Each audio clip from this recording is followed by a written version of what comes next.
There are 18 Pokémon types, and one of them has 13 resistances, 1 immunity, 3 weaknesses. That's not balance. That's a design decision someone made. We're ranking all 18 today, and the order might genuinely bother you. Normal type is the hardest type to explain because the honest answer is, it doesn't really do anything. It doesn't resist anything useful. It doesn't hit anything super effectively. Its signature defensive quirk is that ghost moves don't affect it, which sounds decent until you realize normal moves don't affect ghost types either. They agreed to pretend the other doesn't exist. Mutually assured irrelevance. Normal types survive because of their move pools and occasionally absurd stats, not because of anything the type itself contributes. Bidoof is a normal type. That one sentence does more explaining than I ever could. Bug had the worst start of any type. Bug moves were so bad that the only things they reliably beat were early route Pokémon you were already done with. Butterfree and Beedrill carried the whole type on their backs, and even they didn't make it to endgame. It got better. Scizor, Volcarona, Heracross, real competitive threats, genuinely well-designed Pokémon. Bug clawed its way out of the bottom, but then you look at the type chart. 4 weaknesses, resisted by a large portion of the meta, and then you remember that half of the HM slaves in this franchise are bug types. It's trying. That's the most I can give it. Ice is one of those rare types where the offensive profile is almost perfect, and the defensive profile is a disaster. Dragon, Flying, Grass, Ground, Ice hits all of them for super effective damage. If you're building a coverage moveset, Ice is almost always part of the conversation. Then you look at its defenses. Weak to Fire, Fighting, Rock and Steel. Resists almost nothing except Ice itself. It's a glass cannon with no off switch. And the frustrating part is that most Ice types get used defensively because of how impressive they look. Glaceon, Walrein, they seem like tanks. They are not. The aesthetic carries. The typing does not. Poison spent most of its life being quietly underrated, and then the Fairy type arrived in Generation 6, and everything changed. Before that, Poison's offensive coverage was awkward at best. Psychic types annihilated it in Gen 1. The type felt like it existed to apply status, and not much else. Then Fairy came in. Dragon types started losing sleep, and suddenly, Poison had a real target, a reason to exist, a place in the meta. Toxapex entered the scene shortly after and proceeded to make competitive play genuinely miserable for several years. That's not an insult. That's impact. Poison is the type that waited quietly, found its moment, and hasn't let go since. Rock sounds like a good type. Defensively, it resists normal, fire, flying, and poison. It hits ice, flying, fire, and bug for super effective damage, on paper that reads well. Then you check the other side of the sheet. 5 weaknesses. Water, grass, fighting, ground, and steel all hit it hard. Most rock types are slow, most have shaky special defense. There's a very specific kind of Pokémon that looks incredibly dangerous and then folds to the first special attacker it sees. Rock type produces that Pokémon more reliably than any other type. Golem and Rhyperior understand what they are. The rest of the type hasn't quite figured it out. Ground might be the most underrated offensive type in the game, and I'm not sure how that's still a conversation we need to have. Ground is the only type that hits electric super effectively. Let that sit for a second. Every other type, water, grass, flying, does fine against electric. Ground is the only one that actually beats it cleanly.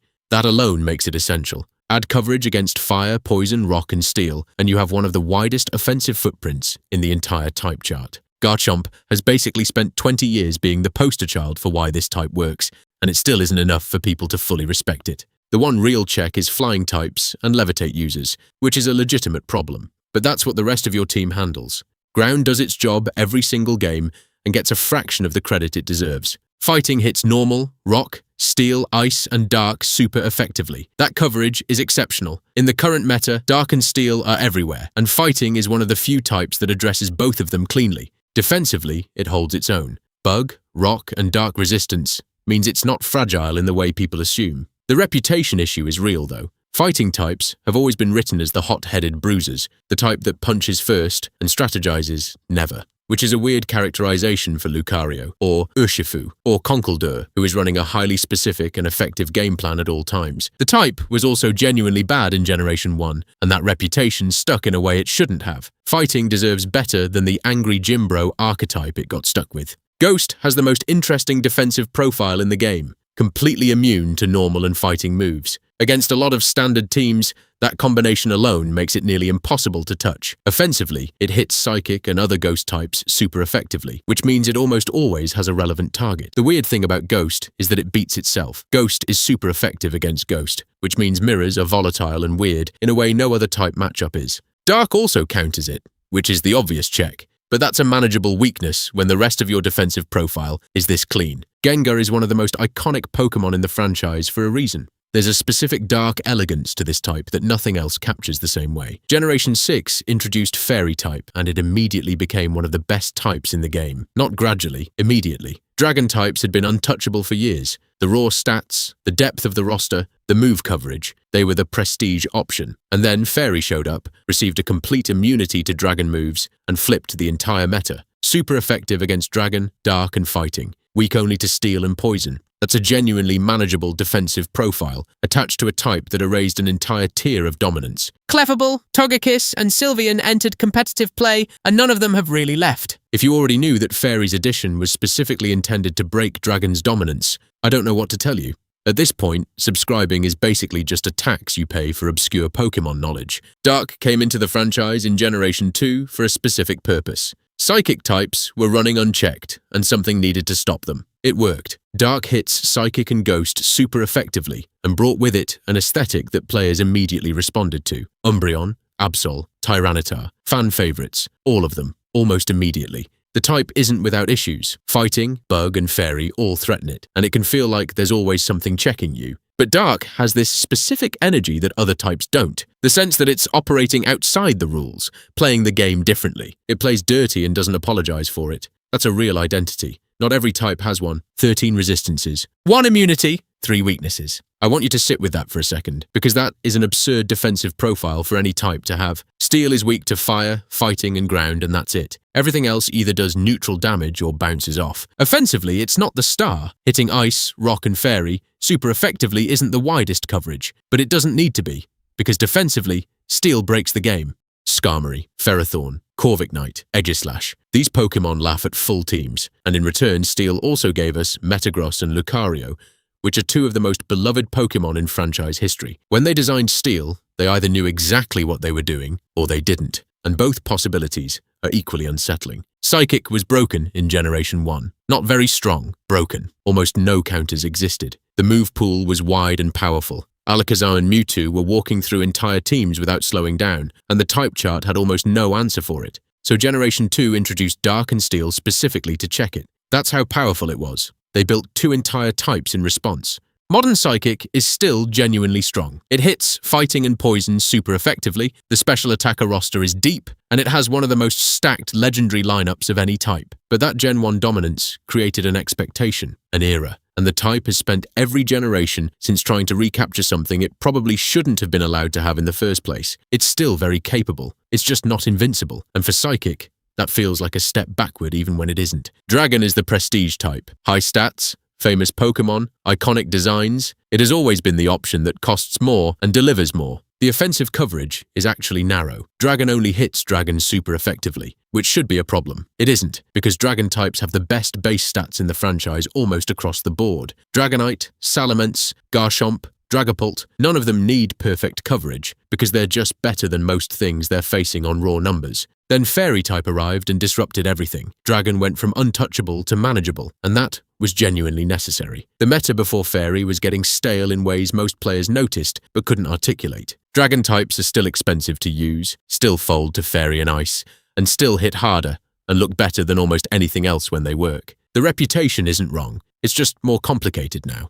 Water is the most reliable type in the franchise, and I don't think there's a real argument against that. The largest roster of any type, super effective against fire, ground, and rock, solid resistances, and a track record in competitive play that has never seriously slipped. Every generation produces water types that find their way into serious teams. The starter water types specifically have an exceptional hit rate. Kyogre may be the most powerful Pokémon ever created by raw numbers. That's a genuine claim, not hyperbole. Pelipper became a competitive staple the moment Drizzle got redistributed to it. A Pelipper, a bird, in serious competitive play, because the type that underlies it is just that good. Water never needs to reinvent itself because it never falls out of relevance. Electric has one weakness, ground. That's not a coincidence. That's a type that was designed to almost always have a target. Water and flying are 2 of the most common types in the game, and electric hits both of them for super effective damage. Defensively, it resists flying, steel, and other electric moves. Fast Pokémon, precise matchups, one exploitable weakness that's straightforward to cover. And Pikachu is the face of the entire franchise. Not Mewtwo, not Arceus, Pikachu. The cultural weight of this type is not something you can quantify, but it's real. Raichu, Jolteon, Zeraora, Miraidon. The roster gets stronger every generation. Electric is the type that's been telling you it's good since 1996 and has never been wrong. Grass is one of the best support types in the game and one of the most difficult offensive types to build around. 5 weaknesses: fire, ice, poison, flying, and bug. That is an almost comical number of holes for one type to carry. And yet, Spore is the most accurate sleep move in the game. Leech Seed is a passive chip damage tool that frustrates players at every skill level. Sleep Powder, Synthesis, the entire stall toolkit, most of it lives here. Ferrothorn defined an era. Kartana hit so hard it broke formats. Rillaboom brought grassy terrain into the mainstream and didn't leave. Grass types are not for players who want to win through raw power. They're for players who want to make the game uncomfortable for everyone else. That's a real and valid strategy. The 5 weaknesses are still a problem, but the type knows what it is. Fire is the emotional type. That sounds dramatic, and I'm keeping it. Every generation's fire starter generates more anticipation than any other type, and that's not because of the stats. It's because people genuinely love fire Pokémon in a way that's hard to explain technically. Offensively, it covers grass, steel, bug, and ice. Solid spread. Burns as a status condition are one of the most disruptive tools in the game, cutting physical attack in half and dealing passive chip every turn. The problem is the counters: water, ground, and rock. All common, all strong, all present in most teams. Fire is frequently checked, frequently switched out, frequently annoying to use. But Charizard became the most recognizable Pokémon on Earth after Pikachu. Blaziken introduced Speed Boost to the competitive metagame. Infernape was the fastest physical fire type we'd seen. Cinderace found a way. The lineage speaks for itself. Fire has never needed to be the best type to be the most beloved one. Flying is the second most common type in the franchise, which tells you something about how useful the designers thought it was. Ground immunity. Super effective against grass, bug, and fighting. An incredible offensive type to pair with almost anything. The problem with flying as a standalone type is that it almost never appears alone. It's almost always attached to something. Normal/flying, water/flying, dragon/flying, which means its strengths and weaknesses get diluted or amplified depending on the pairing. When it works well. Togekiss, Corviknight, Rayquaza. Pokémon that use the type's advantages without exposing its weaknesses to rock and electric and ice too badly. Flying is the type that holds the franchise together structurally and gets almost no credit for it, which is, coincidentally, the same thing you could say about several other types on this list. Almost like the game was designed to make you underestimate things. 18 types, all of them with something to prove. Some of them proved it. Some of them are still working on it, and one of them, still, to this day, has 13 resistances, and the developers just left it that way. Normal type has Bidoof, Steel type has 13 resistances. That's the range, that's the whole franchise in 2 sentences.